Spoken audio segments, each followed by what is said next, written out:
귀한 예배 나오신 자 여러분들 잘 나오셨습니다. 오늘도 3부 예배 가운데 역사하실 하나님, 찬양과 영광을 홀로 받으시고 우리 가운데 부으실 은혜를 기대하며 예배하도록 하겠습니다. 다 같이 자리에 일어서셔서 사도신경으로 우리의 흔들리지 않는 신앙을 고백합니다. 전능하사 천지를 만드신 하나님 아버지를 내가 믿사오며 그 외아들 우리 주 예수 그리스도를 믿사오니 이는 성령으로 잉태하사 동정녀 마리아에게 나시고 본디오 빌라도에게 고난을 받으사 십자가에 못 박혀 죽으시고 장사한 지 사흘 만에 죽은 자 가운데서 다시 살아나시며 하늘에 오르사 전능하신 하나님 우편에 앉아 계시다가 저래로서 산자와 죽은 자를 심판하러 오시리라. 성령을 믿사오며 거룩한 공회와 성도가 서로 교통하는 것과 죄를 사하여 주시는 것과 몸이 다시 사는 것과 영원히 사는 것을 믿사옵나이다. 아멘. 아멘.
신실하신 그 사랑 온 땅과 하늘 위에 계셔 홀로 영원하신 이름 다주의 크신 이름 높이며 우리에게 행하신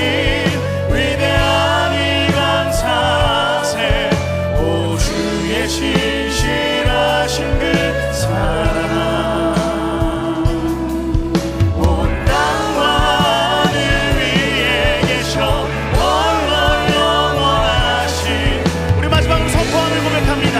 다주의 크신 이름 높이며 우리에게 행하신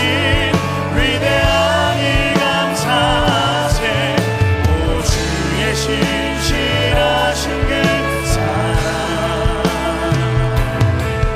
온 땅과 하늘 위에 계셔 홀로 영원하신 이름 주님께 큰 영광의 박수 드립니다.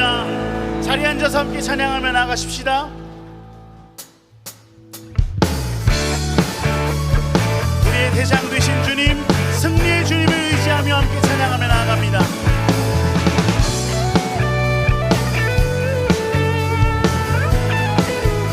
행군 나팔 소리에 주의 오령 났으니 십자가의 군기를 높이 들고 나가세 선한 삶 다 싸우고 의의 면류관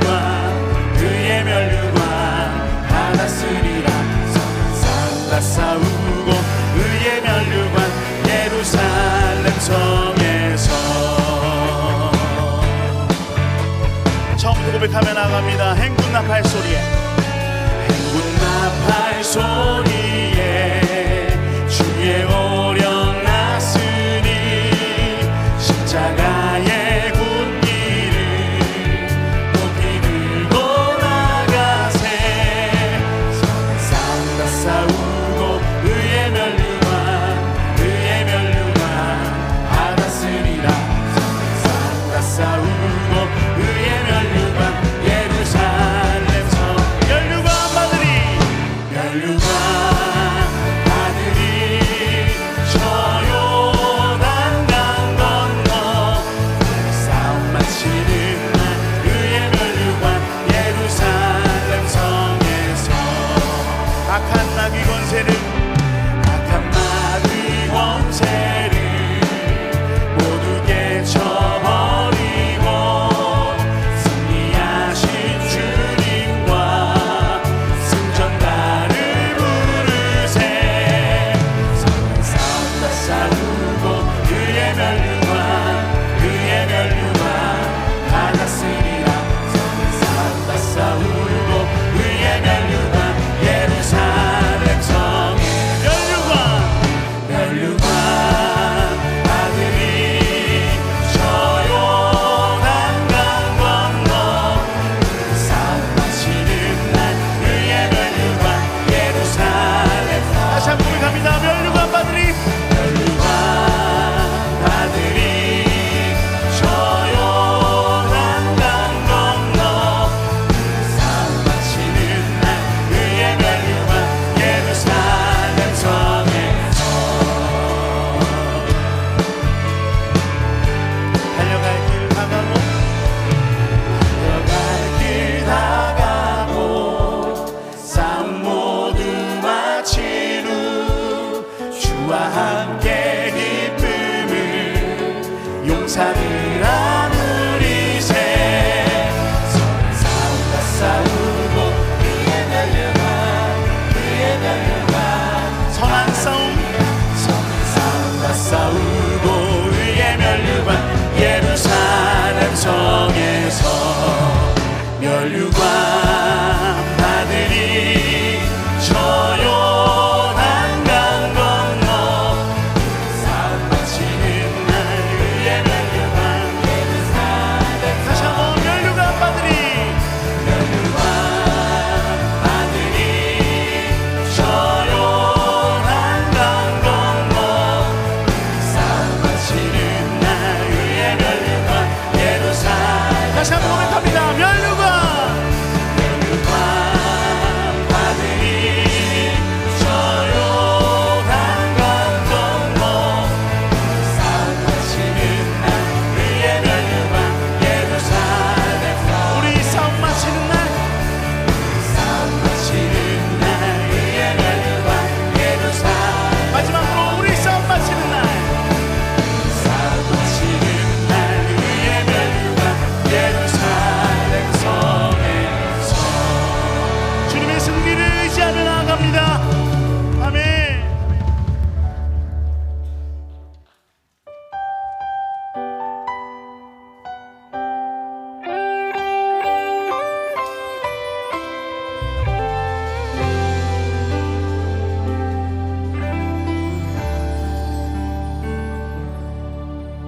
이곳에 임하신 하나님 나라 가난한 마음으로 바라보리라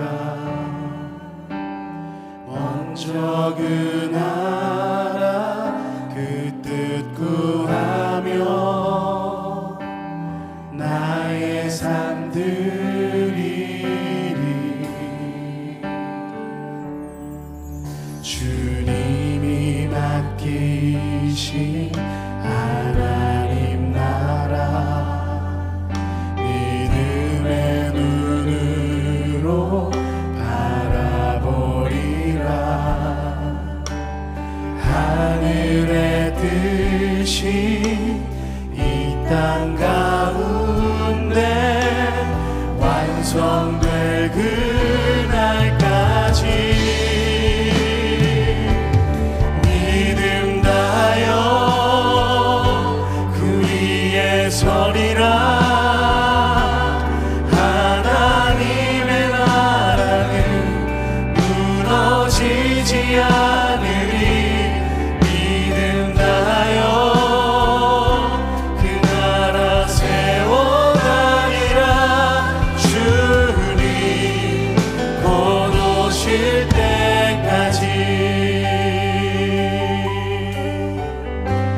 이곳에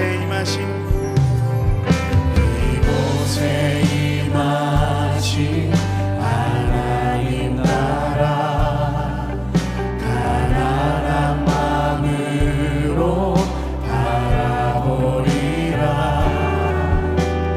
먼저 그 나라 그 뜻 구하며 나의 삶 드리리. 주님이 맡기신 하나님 나라 믿음의 눈으로 바라보리라.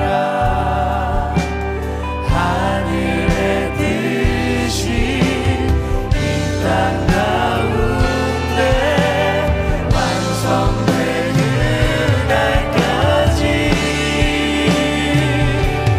믿음다요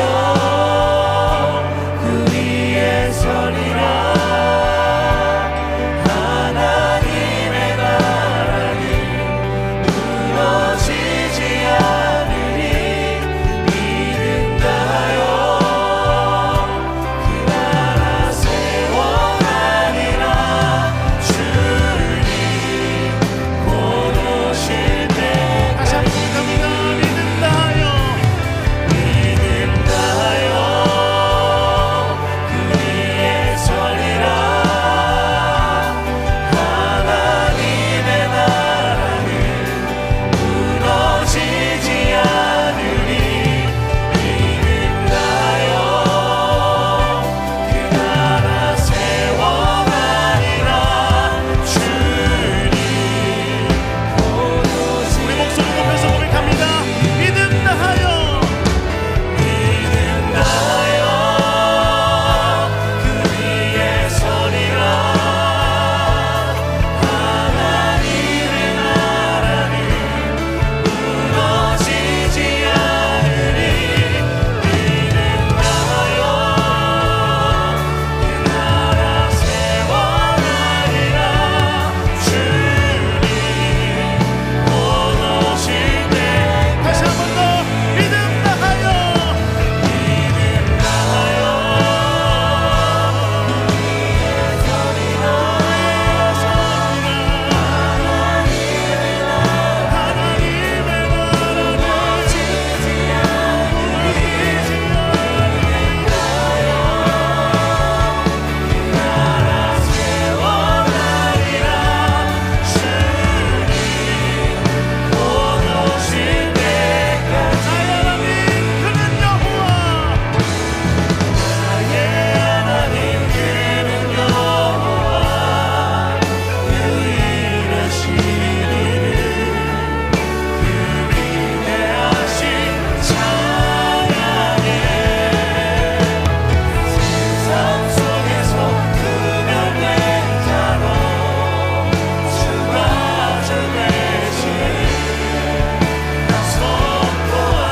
다시 한번 고백합니다. 나의 하나님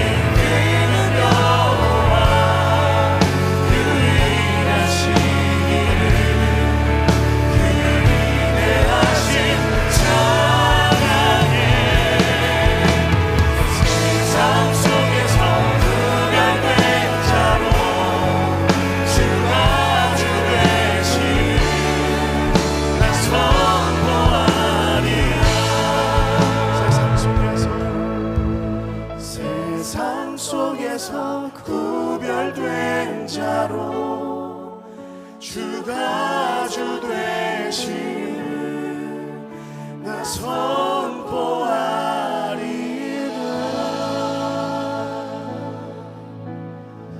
주님, 우리가 이 땅에 이 나라에 발붙여 살면서 동시에 하나님의 나라의 백성으로 다시 한 번 더 주님의 승리를 선포하고 주님의 그 통치와 영광을 고백하기 원하오니, 주여, 우리는 힘이 없으나 전능하신 하나님께서 함께 하셔서 세상 속에서 구별된 자로 이 땅을 섬기며 나가는 우리 모두가 되게 해달라고 간절한 마음 담아 주님의 이름 부르며 고백하며 나아갑니다. 주여, 주님 감사합니다. 주님 하나님, 우리가 주님의 승리를 의지하여 어린 양의 죽으심과 날사심을 의지하여 사자 되신 주님의 영광을 선포하며 나아가오니 주님, 우리가 허락하신 이 세상에서, 우리의 조국에서, 이 땅에서 온전히 하나님의 나라의 백성으로 하나님의 영광과 통치를 선포케 하시고 하나님이 우리에게 부르신 그 각자의 사명의 자리에서 하나님의 영광을 반영하고 하나님의 영광을 노래하며 그 영광을 선포하며 나가는 우리 모두가 될 수 있도록 은혜를 베푸시고 함께하여 주옵소서. 주님 아니면 아무것도 할 수 없는 저희들입니다. 다시 한 번 더 전능하신 주님의 얼굴을 내시고 그 주님을 위함으로 온전히 주님께서 보시기에 합당한 자로 살아가는 우리 모두가 될 수 있도록, 그러한 우리 교회가 될 수 있도록 우리를 부르시고 함께하여 주옵소서.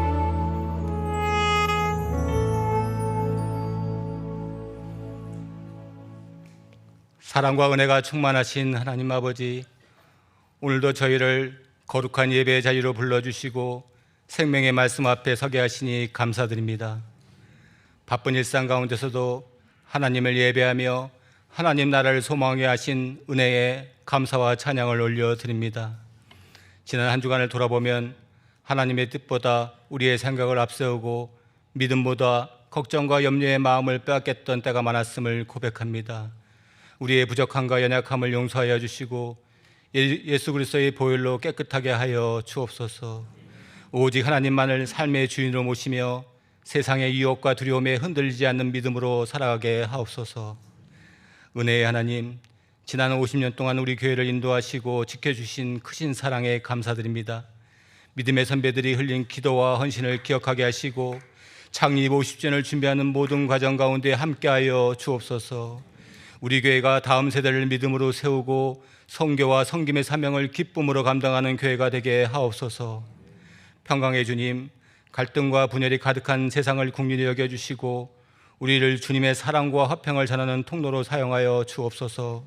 질병과 고난 가운데 있는 성도들과 이웃들을 기억하여 주시고 하늘의 위로와 평안을 허락하여 주옵소서. 낙심한 자에게 새 힘을 주시고 눈물 흘리는 자에게 소망을 다하여 주옵소서. 사랑의 하나님, 우리 교회가 서로 사랑하고 격려하는 믿음의 공동체가 되게 하시고 기쁨과 슬픔을 함께 나누게 하옵소서. 특별히 주일학교와 청년부를 축복하여 주시고 다음 세대가 말씀 위에 굳게 서도록 인도하여 주옵소서.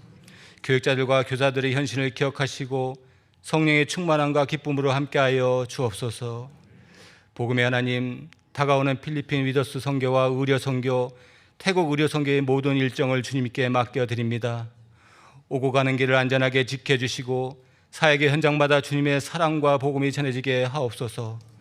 또한 서보은 이수연 오직환 선교사님과 5분의 군 선교사님들을 붙드시고 맡기신 사명을 능력 있게 감당하도록 은혜와 힘을 더하여 주옵소서. 오늘 말씀을 전하신 담임 목사님께 성령의 능력을 더하여 주시고 선포되는 말씀이 우리 삶을 변화시키는 은혜의 말씀이 되게 하옵소서. 시온성 찬양대와 예배를 위해 수고하는 모든 손길 위에 주님의 크신 복을 내려 주옵소서.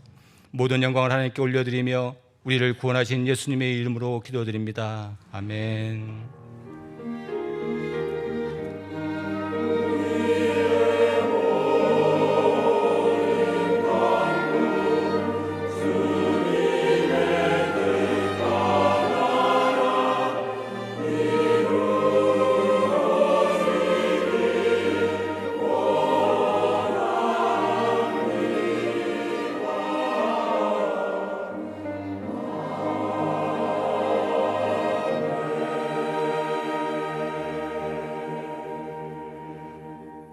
감사합니다. 오늘 함께 나눌 하나님의 말씀은 구약성경 열왕기하 25장 13절에서 21절까지를 오늘 본문으로 보겠습니다.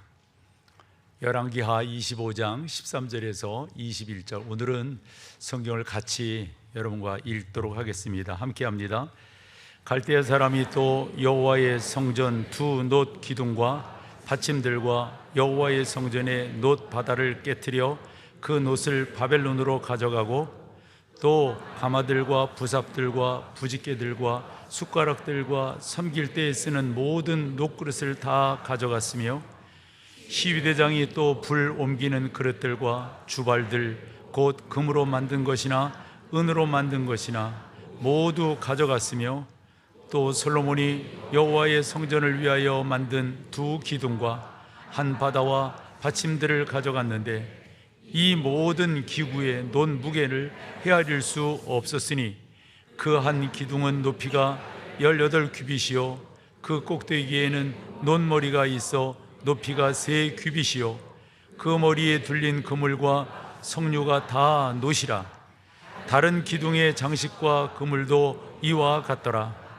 시위대장이 대제사장 스가랴와 부제사장 스바냐와 성전 문 이 3사람을 사로잡고 또 성전 중에서 사람을 사로잡았으니 곧 군사를 거느린 넷이 한 사람과 또 성 중에서 만난 바 왕의 시종 5사람과 백성을 징집하는 장관의 서기관 한 사람과 성 중에서 만난 바 백성 60명이라. 시위대장 느부사라단이 그들을 사로잡아 가지고 리블라 바벨론 왕에게 나아가매 마지막 바벨론 왕이 하맛 땅 리브라에서 다 쳐 죽였더라. 이와 같이 유다가 사로잡혀 본토에서 떠났더라. 아멘.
오늘 처음 교회에 오신 여러분을 진심으로 환영합니다. 예배로 승리하는 목동제일교회 6월 21일 소식입니다. 첫 소식은 주일학교 여름사역 안내입니다. 오는 7월부터 목동제일교회 주일학교에서 주관하는 여름 성경학교와 수련회가 진행됩니다. 사역 일정은 다음과 같습니다.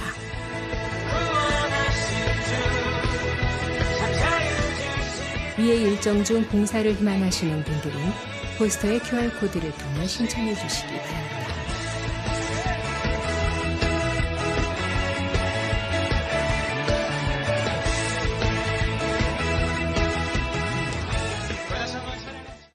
다음은 상주 아울리치 20주년 기념예배 참석 안내입니다.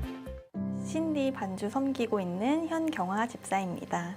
저 24기. 안녕하세요. 저는 41기 한유정입니다. 기억이 제가 진짜 잘 안 나가지고 저도 딱 생각이 안 나서 세봤는데 코로나 때 2번을 못 가서 6번을 다녀왔더라고요. 정말 멀다. 정말 환경이 열악하다. 너무 더웠거든요. 너무 더워서 다신 못 올 것 같은 밥하고 청소하고 아이들 이제 뒤에서 케어하고 아이들과 같이 공과로 성경 공부하고 같이 교제하면서 봉사를 했던 것 같습니다. 예상보다 아이들이 정말 많이 왔고 매일매일 더 많은 아이들이 오는 걸 보면서 아, 정말 하나님이 하시는구나. 처음 상주 때부터 이렇게 섬겨와 주신 선배님들이 계시기에 지금의 상주의 모습이 있고 5년 뒤, 10년 뒤에는 또 이 아이들이 어떻게 변하고 여기에 참여하는 청년들이 어떤 모습일까 기대하게 되기도 하는 오랫동안 지속될 줄은 몰랐어요, 정말.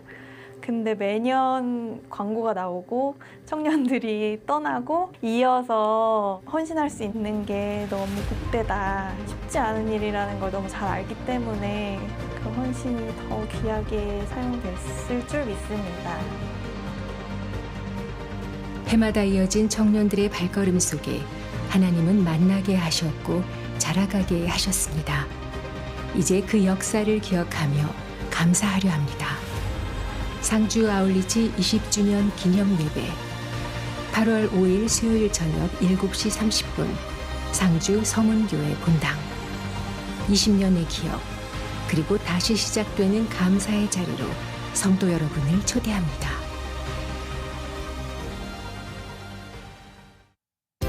MDC 주요 단편 소식입니다.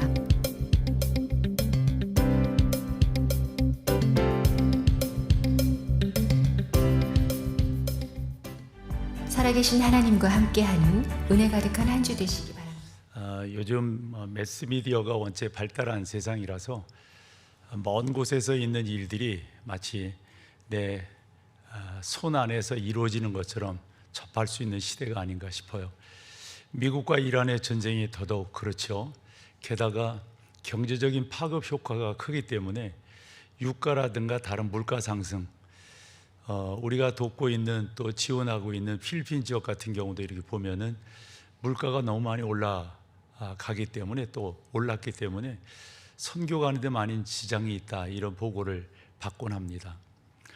어쨌건 그 호르무즈 해역이 잘 풀리지 않아서 우리의 상선들 또 유조선들 40여 척이 그 안에 갇혀 있기 때문에 빨리 풀렸으면 좋겠다 이런 생각들을 가졌고 또 이제 어느 정도의 MOU 그 작성이 그리고 수장들이 와서 사인하는 것만 남았다 이렇게 생각하고 또 스위스로 모인다 이런 이야기까지 들었는데 오늘 아침 뉴스는 또 그렇지 않은 것 같아요.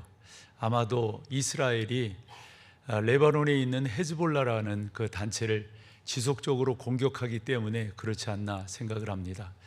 참 먼 나라 일이고 남의 나라 일이고 우리랑 뭔 상관이 있을까 싶은데 저 같은 경우도 이렇게 기억하며 여러분들에게 말씀을 드릴 수 있지 않습니까?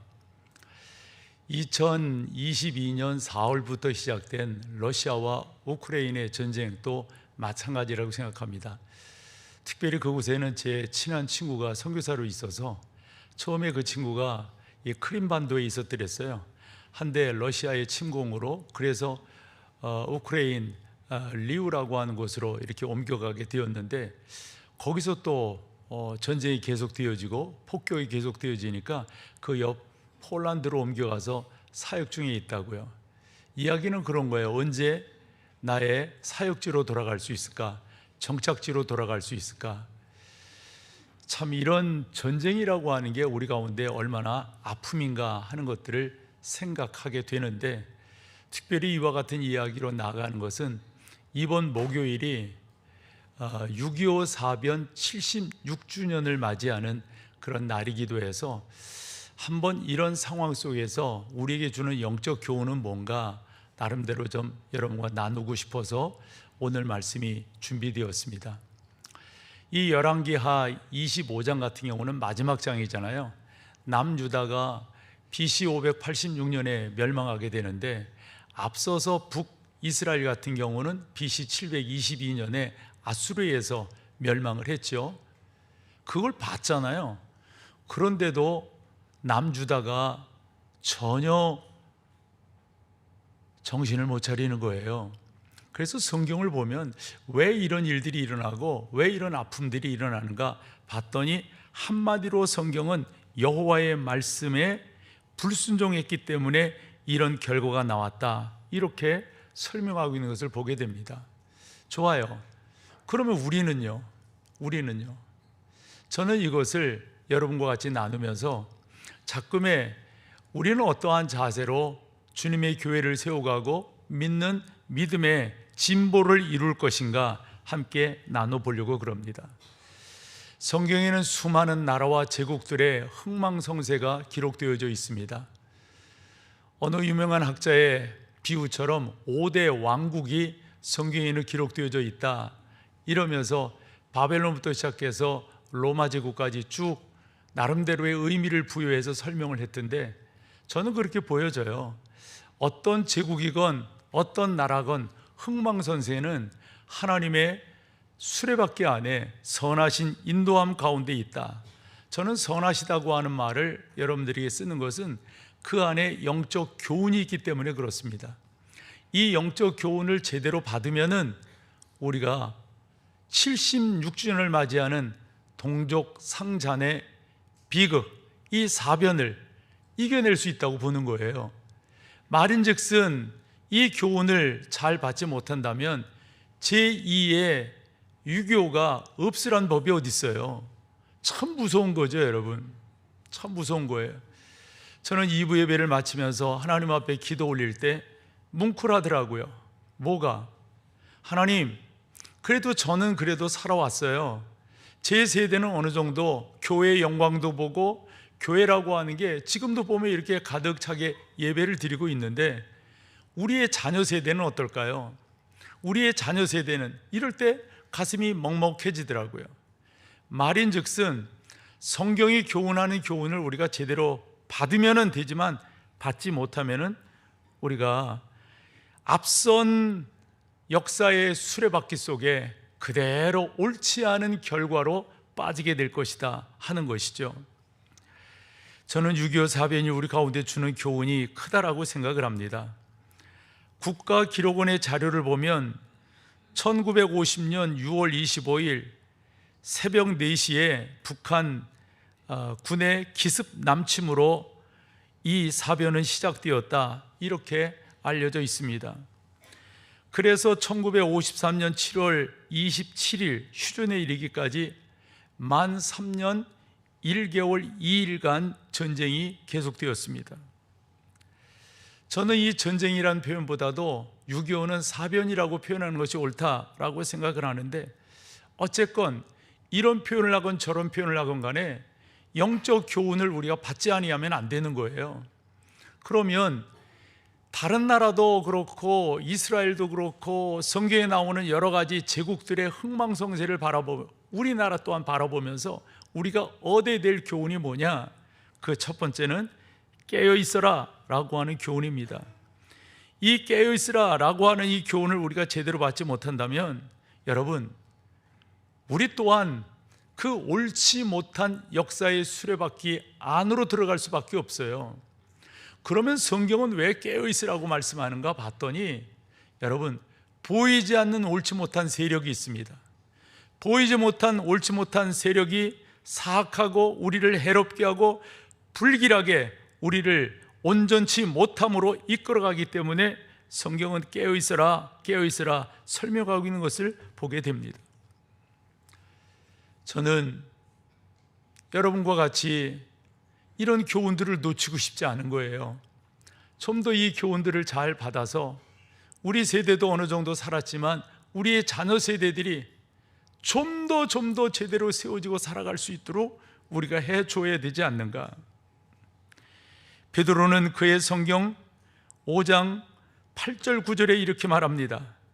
근신하라 깨어라 너희 대적마귀가 우는 사자같이 두루 다니며 삼킬 자를 찾나니 너희는 믿음을 굳건하게 하여 그를 대적하라.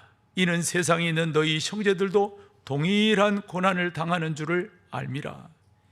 여기 형제들이라고 하는 것은 1세기 때 믿음을 지키기 위해서 유리방황하던 그 당시의 성도들을 말합니다. 좀 더 크게 그림을 그려본다면 여러분 모두가 다 이 형제들 가운데 들어간다라고 생각합니다. 중요한 것은 이와 같은 상황 속에서 우리가 영적인 교훈으로 깨어있지 아니하면 안 되는 거죠. 바울은 에베소 교회에 이렇게 편지를 했어요. 5장 14절 같이 읽어보죠. 그러므로 이르시기를 잠자는 자여 깨어서 죽은 자들 가운데서 일어나라. 그리스도께서 너에게 비추리라 하셨느니라. 아멘. 우리가 깨어나지 않으면 안 되는 거라고요. 여러분, 1950년 6월 25일이 요일로 본다면 무슨 요일인지 혹여 그날이 주일이었던 거 아시죠? 많은 사람들이 자기 나름대로 이런 것처럼 하고 있었어요. 많은 사람들이 오늘은 쉬는 날이라고 생각을 했어요. 그런데 북쪽은 그렇게 생각하고 있지 않았습니다. 북쪽은 깨어 있었고 남쪽은 잠들어 있었습니다. 북쪽은 깨어서 탱크 속에 그들의 군인들을 숨겼고 그들의 총뿌리를 남쪽을 향해 들이대고 있었지만 남쪽의 군인들, 남쪽의 리더들, 남쪽의 사람들은 깊이 잠자고 있었다는 겁니다. 영적으로도 마찬가지입니다. 안주하고 있으면 사단에 기회를 주는 것이나 마찬가지입니다. 우리가 설마 하다가 사람 잡는다 이런 말 하잖아요. 설마 할 때 북한은 탱크를 앞세워서 남한을 침공했습니다. 성경은 계속해서 우리 가운데 깨어있으라고 설명합니다. 마태복음 24장에 보면 재난의 징조를 우리 가운데 설명하는데 첫 번째가 무화과 나무의 비유입니다. 우리 그런 거 있잖아요.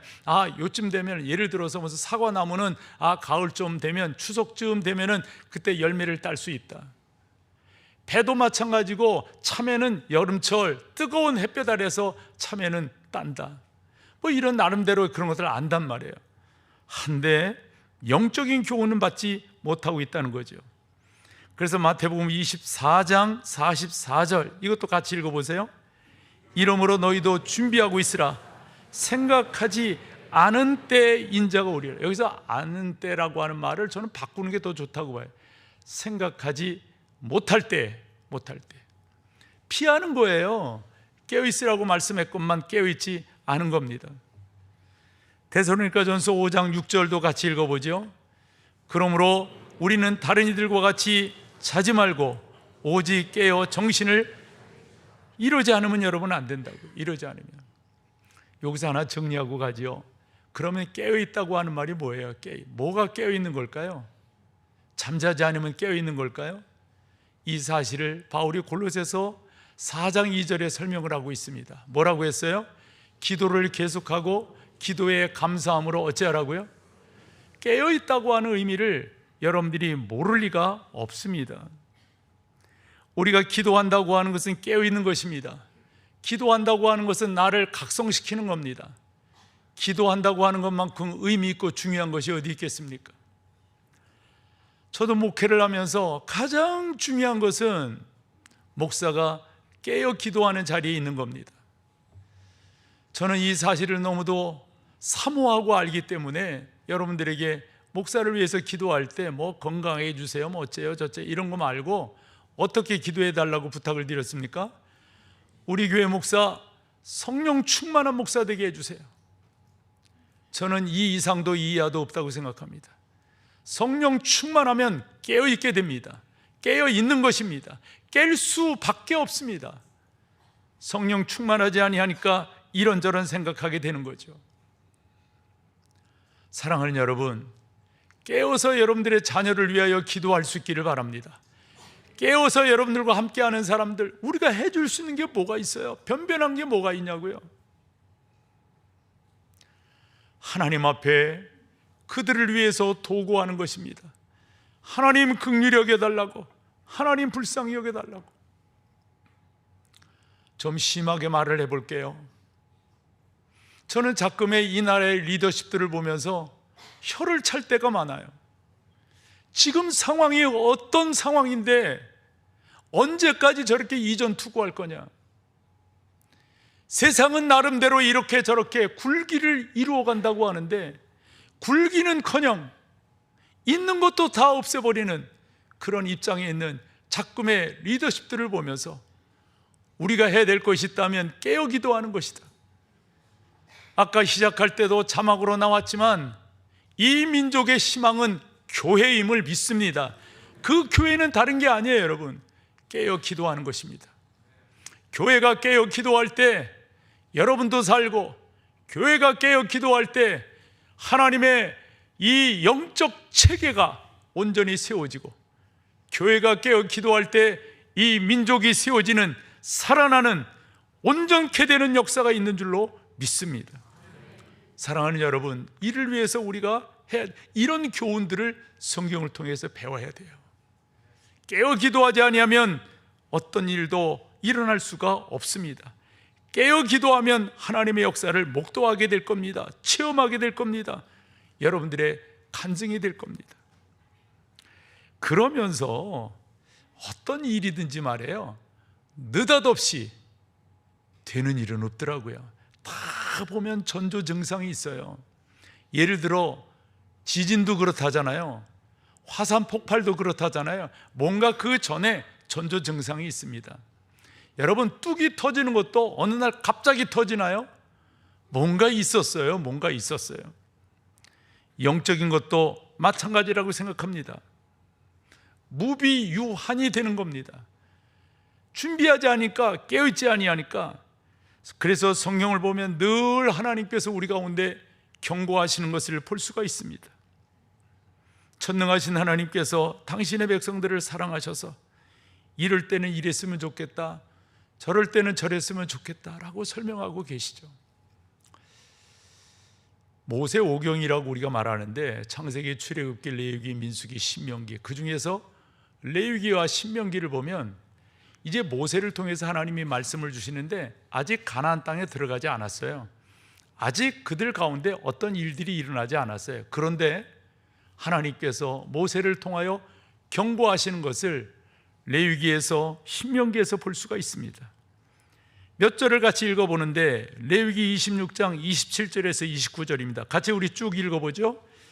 너희가 이같이 될지라도 내게 청종하지 아니하고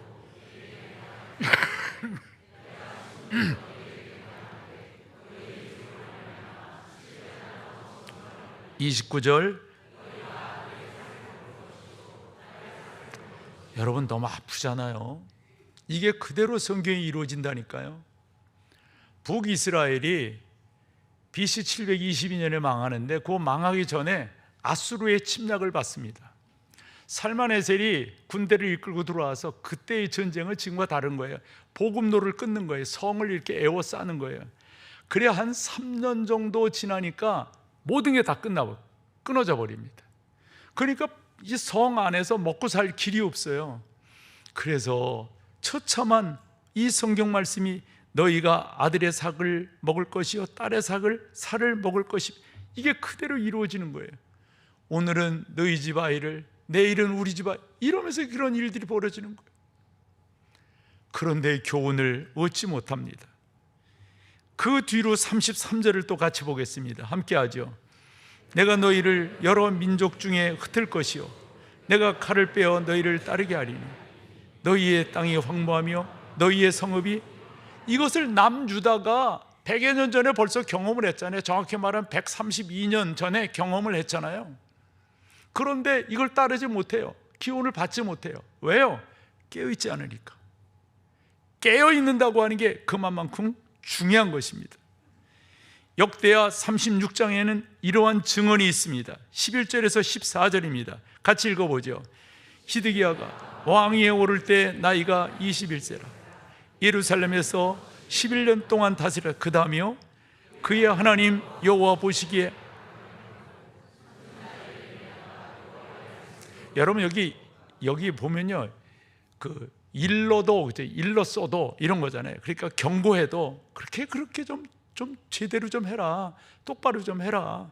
그렇지 않으면 오늘은 너희의 아들을 내일은 너희의 딸을 먹게 될 것이다. 근데 그걸 따르지 못하는 거예요. 따르지 못해. 그뿐만 아닙니다. 영적 지도자들에게 그렇게 세워서 깨닫게 하고 그랬건만 이 말을 듣지 않습니다. 15절에서 17절, 특별히 15절에 보면 부지런히 그의 사신들을 그 백성에게 보내어 이르으셨으나, 그게 뭔 말이에요? 선지자들, 이 하나님의 사람들을 그들에게 보내가지고 깨닫게끔, 이런데 말이 안 통하는 거예요. 이 우의독경이라고 하는 말이 예를 두고 한 말이 아닌가 싶어요. 그 다음 16절 같이 읽어보실까요?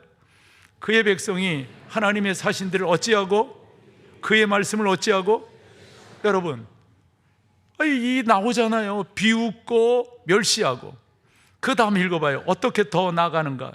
그의 선지자를 욕하여 여호와의 진노를 그의 백성에게 미치게 하여. 누가 미치게 하는 거예요? 그들이 말이죠.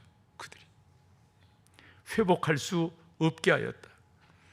마지막 17절 같이 읽어보죠.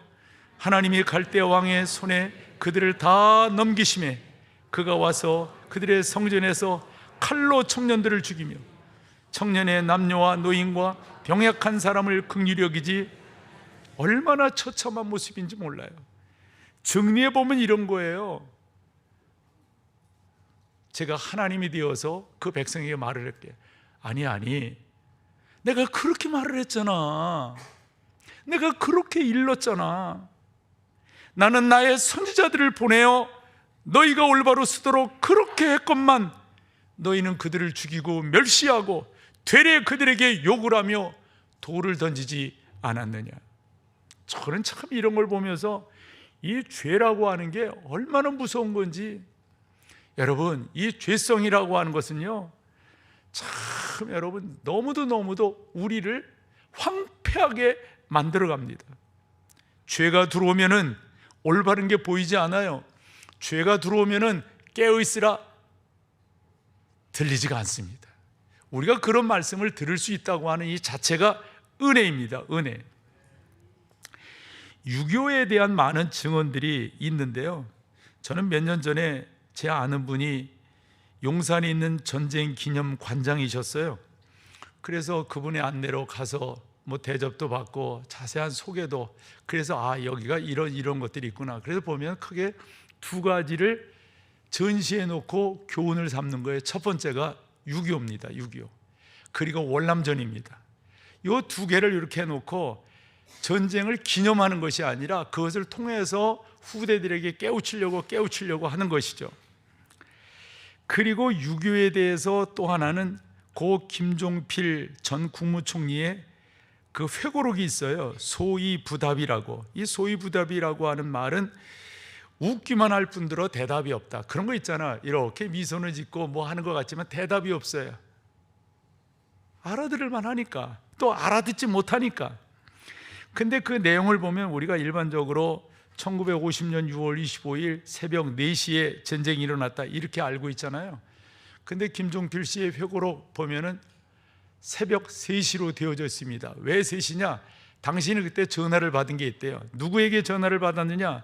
의정부 제7사단 정보장교로부터 전화를 받습니다. 지금 북해 괴로군이 남침했습니다. 그게 언제라고요? 새벽 3시다. 이렇게 이야기되어집니다. 당시 이 김종필 이 어른이 이 계급으로는 중이었었는데 맡은 일이 뭐냐면 육군본부 정보국 북한 반장이에요. 이게 북한 쪽의 여러 정보들을, 그러니까 첩보가 되겠죠. 이런 것들 취합해서 확인하고 사실로 본 다음에 정보로, 그래서 이제 보고서 같은 걸 만들어서 위로 올리는 거란 말이에요. 근데 이분이 그의 회고록에 얼마나 자세한 내용들을 기록하고 있냐면 6.25가 1950년 6월 25일에 일어났지만 사실 이분의 정보를 이렇게 보면은 벌써 그 전부터 이 북한은 준비하고 있었다 하는 겁니다. 그래서 이분은 생각하기를 위로 보고서를 올릴 때 1950년 3월 달에 북괴군이 남침할 거다라고 하는 것을 예상하고 정보를 올렸어요. 그러면서 한 가지 단서를 답니다. 그 단서가 뭐냐면 그 동북 한인 의용군이라고 하는 그 사람들이 나름대로 용병처럼 중국에 가서, 그때는 중공이겠죠, 나름대로 이게 전쟁을 가담하고 싸우고 그랬는데, 이분들이 뭐 이분들이라고 말해야 되는 거예요. 뭐예요? 뭐라고 말해? 이 양반들이, 이분들이 이제 북한 인민군으로 만약 편입이 된다면 한 3개월 정도 늦어질 것이다. 그래서 적어도 1950년 6월 달에는 남침이 이루어질 것이다. 여러분, 이것을 보고서로 해서 올렸다 이거예요. 그리고 북한에는 나름대로 유격부대가 있었는데 716부대라고 하는 유격부대가 있었어요. 이 유격부대를 전쟁하기 이전에 이 남한으로 보내가지고, 우리가 알다시피 남한에는 사상전쟁이 많았어요. 사상전쟁이. 그래서 뭐 빨치산도 그렇고 그 전에 그 뭐 제주 4.3 사건도 그렇고 이 사상전쟁이 많았다고요. 특별히 교회에서 이렇게 보면 교회에서 믿는 사람들이 순교당하는 그런 경우들이 많은데, 그 순교가 누가 순교를 시키냐면 북한에서 내려온 사람들이보다도 자체에서 그래요. 왜 그렇게 순교가 되냐면 사상전쟁이 있어서 그래요. 사상전쟁이. 어쨌건 이런 상황 속에서 북한은 나름대로 이렇게 준비를 하고 있었다. 그래서 이분이 하는 이야기가 소련은 이 전쟁에 개입하지 않을 것이고 중공은 개입할 거다. 왜냐? 도와준 게 있으니까, 도움받은 게 있으니까. 그런 보고서를 올립니다. 그 보고서가 누구에게 가냐면 육군 참모총장, 국방장관, 미국 군사고문단장에게 보고서를 올립니다. 그런데 보고서를 받은 사람들의 답이 이게 뭐야? 뭔 근거로 그러냐? 이게 뭔 근거로? 나름대로 첩보를 정보로 수집한 것을 나름대로 잘 정리해서 올렸건만은 꾸지람만 오는 거예요. 지금 바로 턱 밑에 와 있다, 이렇게 보고를 해도 안 되는 거예요. 1950년 6월 24일입니다. 사변이 일어나기 바로 하루 전입니다. 오전 10시에 이분이 너무 다급해서 장도영 정보국장을 찾아가게 됩니다. 국장님, 지금 전쟁이 코밑에 와 있습니다. 임박해 있습니다. 우리가 조치를 취해야 됩니다. 이걸 우리 참모들에게 알려야 되고 비상을 걸어야 됩니다. 시큰둥한 거예요. 또 이 양반도 하는 말이, 너 무슨 증거로, 무슨 근거로 그런 이야기들을 한단 말이냐? 그러면서 하는 말이, 나 바빠. 뭐가 바쁜 거예요? 그러면서 이분들이 왜 그 당시에 바빴는가를 기록을 하기를, 그 전날, 그러니까 24일 날 무슨 일이 있었냐면 육군 장교 구락부 중공 축하연이 있었다는 거예요. 일부 예배를 마쳤는데 그 자료를 어느 정도 아는 분이 이런 말을 하더라고요. 나는 거기까지는 표현을 안 했는데, 목사님 그때 완전히 만취되어 있었어요. 완전히 만취되어 있었어요. 이날 38선 일대는 엄청난 호우가 내렸습니다. 밤이 깊어지자 그 비가 서울로 세차게 내렸습니다. 아까 말씀드린 것처럼 25일 새벽 3시에 적의 공습이 시작이 되었습니다. 우리 국군은 3시에 공습이 되었는데 오전 7시 가서야 전군에 비상령을 내리게 됩니다. 뭐가 되겠어요? 사흘 만에 서울이 함락되게 됩니다. 이분이 마지막으로 그의 증언을 하면서 이런 표현을 쓰는데 와 닿더라고요. 6.25는 적이 기습 남침한 거 맞다. 하지만 정확히 말하면 적을 알고서도 준비하지 않아 남침을 자초한 것이다. 사랑하는 여러분, 깨어 기도한다고 하는 말이 뭡니까? 이스라엘과 우리는 상당히 닮은 게 많아요. 북이스라엘의 멸망을 보면서 남유다가 교훈으로 삼지 않아요. 그 일제의 그 쓰라린 아픔을 경험했음에도 불구하고 우리의 선배들이 교훈을 삼지 않아요. 그저 자기만 먹고 살면 되는 거예요. 저는 이런 말을 설교 노트에 적었어요. 성도들이 성경을 몰라서 범죄하는가? 성도들이 십계명을 몰라서 실족하는가? 그거 아니잖아요. 아니잖아요. 몰라서 그런다면 용서가 될 터인데 알면서도 그런다면 충분히 충분히 받을 수 있는 이런 여러 여건이 됨에도 불구하고 우리의 선조들이 그것을 받지 못했다면 그 죄에 보면 제가 법을 전공한 사람은 아니지만 보면은 가중처벌죄라는 게 있잖아요. 더해가지고 처벌을 하는 거예요. 사랑하는 여러분, 뚝에 구멍이 난 것을 먼저 봤다면 수리를 해야 되지 않겠어요? 그냥 놔두니까 뚝이 허물어지는 거예요. 우리 속담에 호미로 막을 거 이제는 가래로도 못 막는다, 그러지 않습니까? 저는 오늘 설교가 이런 내용인 거예요. 우리라도 좀 하자. 우리라도 아스팔트 위로 나가자는 게 아닙니다. 구호를 외치자는 게 아닙니다.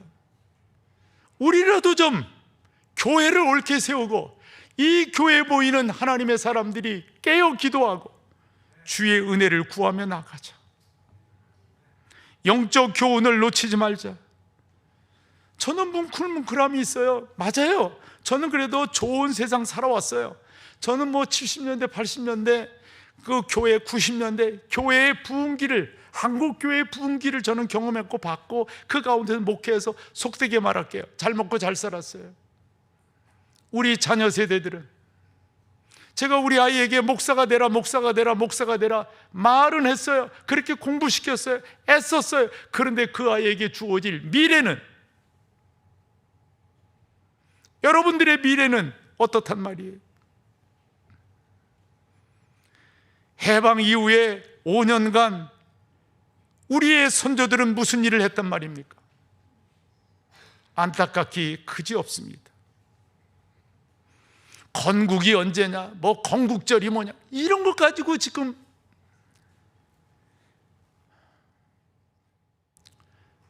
(1919년 3월 1일) 3.1운동이 있은 후 일제가 이 모든 것들을 막 평정을 하니까 우리의 민족 지도자들이 상해에 모이게 됩니다.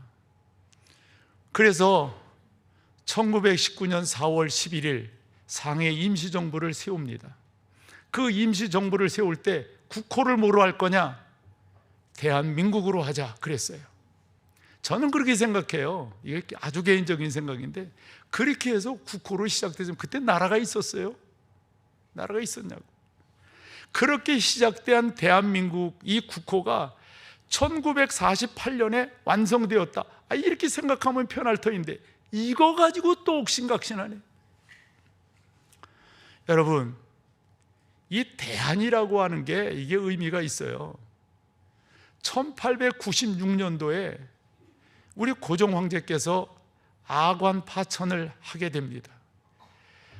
그 황후가 시해되고 난 다음에 이게 당신에게도 위협이 가해지니까 러시아 공사로 그렇게 가요. 그 다음해입니다.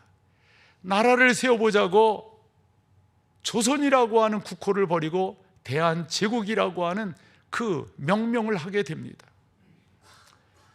난 생각이 그렇게 들더라고요. 아니, 기둥까지 다 쓰러졌는데 나라 이름만 바꾼다고 뭔 나라가 되겠어요? 그러나 이으르는 나름대로 사실 고종께서 그렇게 하고 그 앞서서 그 왕들은 어떻게 했어요? 왕들은 이거 우리 전처 밟지 말자고요, 제발. 제발 좀 잘해보자고요. 목회도 좀 잘해보고, 교인들도 좀 제대로 해보고, 장로님들도 제대로 해보고, 권사님들도 좀 제대로 해보고. 그래서 주님의 교회를 제대로, 이 어른이 나라가 그렇게 그렇게 넘어가면서도요. 그래서 1897년도에 대한 제국이라고 하는 그런 나라를 세워서 1910년도 이 얼마 가지도 않았어. 국호를 뺏겨버려. 그런데 뭘 거기서 이게 우선이 저게 우선이. 그러나 여러분, 이 정신을 우리가 놓치지 말자고요. 고종께서 대한제국을 할 때 대한이라고 하는 말을 왜 넣는가 봤더니 마한, 진한, 변한 삼국시대의 기초를 놓았던 그 나라를 생각하면서, 적어도 우리가 삼국, 그래서 만주를 호령하던 그러한 나라에 섰다라고 하는 기치를 되세우기 위해서 대한이라고 하는 나라의 명칭을 쓰셨다란 말이죠. 사랑하는 여러분, 저는 조금 더 여러분들과 의미 있는 신앙생활을 하고 싶어요. 좀 더 하나님의 사람들로서 하나님의 교회를 옳게 세우고, 여러분들이 깨어 기도함으로, 지도자들은 말하지 말자고요. 여기까지 막 말이 나오는데 참어, 눌러. 우리가 제대로 해보자. 우리가 맨 네 때문이래, 맨 네 때문이래, 너 때문이래, 너 때문이래. 책임을 지자고요. 우리가 이 나라를 세워간다면, 저는 이승만 대통령께서 48년 5월 10일 총선을 하게 되는데, 그때 재원 국회의원이 200명이 뽑혀요. 그 200명이 모여가지고 의장을 뽑는데 188표를 이승만 대통령 처분이 받습니다. 그리고 한 20여일 후에 5월 31일 날 재원국회 제1차 회의가 열리게 되는데, 이 1차 회의에서 이 이승만 대통령께서 의미 있는 말씀을 하세요. 대한민국 독립민주국가의 1차 회의를 여기서 열게 된 것을 우리가 하나님께 감사해야 할 것입니다. 다 믿는 사람이 아닌데, 종교, 사상 무엇을 가지고 있든지 누구나 오늘 이 시간에 사람의 힘만으로만 된 것이라고 자랑할 수 없을 것입니다. 그러므로 하나님께 감사를 드리지 않을 수 없습니다. 이제 적어도 이 정도의 기독교인들의 크레딧이 있었다고요. 이 정도로.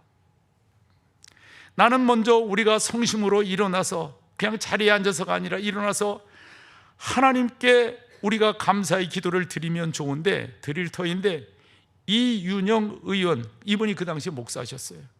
나오셔서 간단한 말씀으로 하나님께 기도를 올려주시기 바랍니다. 그래서 이분이 나오셔가지고 기도를 하는데 간절한 기도를 하십니다. 간추려 보면 4가지로 간추릴 수 있습니다. 일제강점기의 해방과 역사적 국회 개원에 대한 하나님의 섭리에 대한 감사를 먼저 올립니다.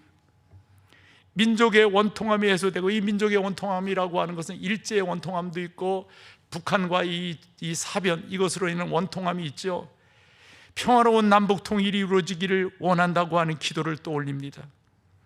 3번째로 국회의원들이 지혜를 모아 자유민주국가의 기틀이 될 올바른 헌법과 정부를 세울 수 있도록 도와달라고 기도를 합니다. 4번째로 대한민국이 번영하여 세계 평화에 기여하기를 간절히 기도합니다.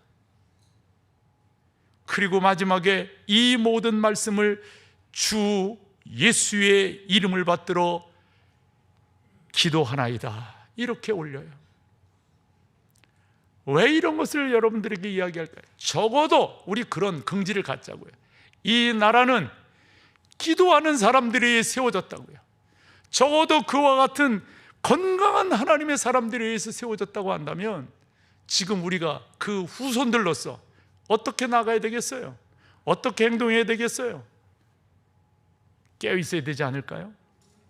깨어서 하나님의 나라를 세워가고, 저는 이제 목사니까 교회를 잘 세워가는 거, 교회가 비진리로 빠지지 않도록, 교회의 행정에 있어서 엉뚱한 짓 목사가 하지 않도록, 교회에 모이는 하나님의 사람들이 하나님의 말씀 앞에 올바로 쓸 수 있도록 해주는 것, 이건 제가 해야 될 일이에요. 우리가 깃발 들고 바깥으로 나가지 않는다 할지라도 이런 역할들을 제대로 감당한다면 깨어있는 것 아니겠습니까? 그런 은혜가 여러분 가운데, 그래서 여러분들의 자손들이 세워지는 역사가 있기를 축복합니다. 다 같이 일어서셔서 찬양으로 주 앞에 나갑니다.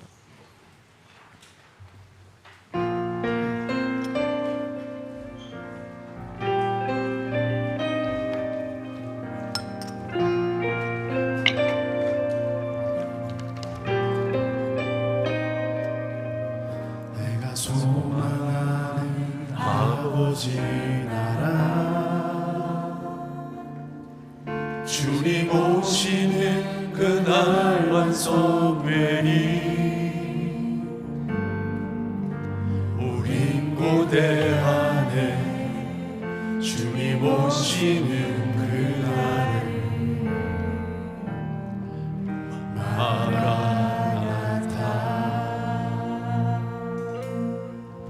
비록 부족함과 슬픔 많아도 주를 알아갈 때 참 만족이네. 우린 기대 안에 주님 오시는 그날을 할렐루야.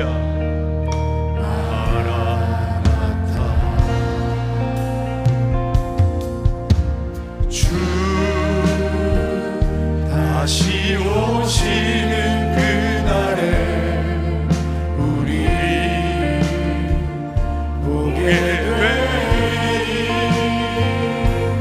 모든 나라와 모든 열방이 주께 경배하는 그날을 주님의 뜻이 하늘에 이루어지듯 이 땅에 이루어지는 그날, 모든 아픔 모든 눈물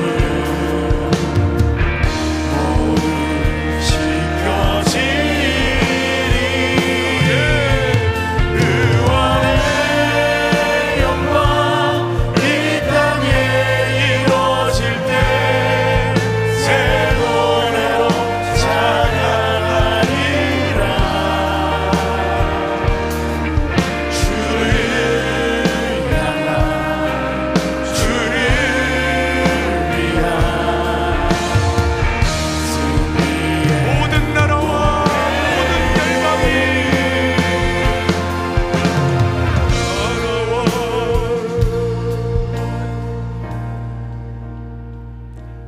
전능하신 아버지 하나님, 은혜를 감사합니다. 주의 복되심이 사랑하는 성도들 가운데 넘쳐나기를 소망하옵고, 하나님께서 보호하시고 인도하신 그 거룩한 은혜가 우리의 자자손손 영광됨으로 드러날 수 있도록 인도하여 주시옵소서. 아버지 하나님, 저희를 붙드시고 저희를 인도하셔서 하나님께서 함께 하시는 이 나라, 이 교회가 될 수 있도록 우리 하나님 지키시고 역사하여 주옵소서. 이제는 우리 주 예수 그리스도의 놀라우신 은혜와 아버지 하나님의 그 크신 사랑하심과 성령 하나님의 인도하심이 귀한 여러분 가운데, 주님의 교회 위에 이 나라와 이 민족 가운데 이제로부터 영원토록 함께 계실지어다. 아멘.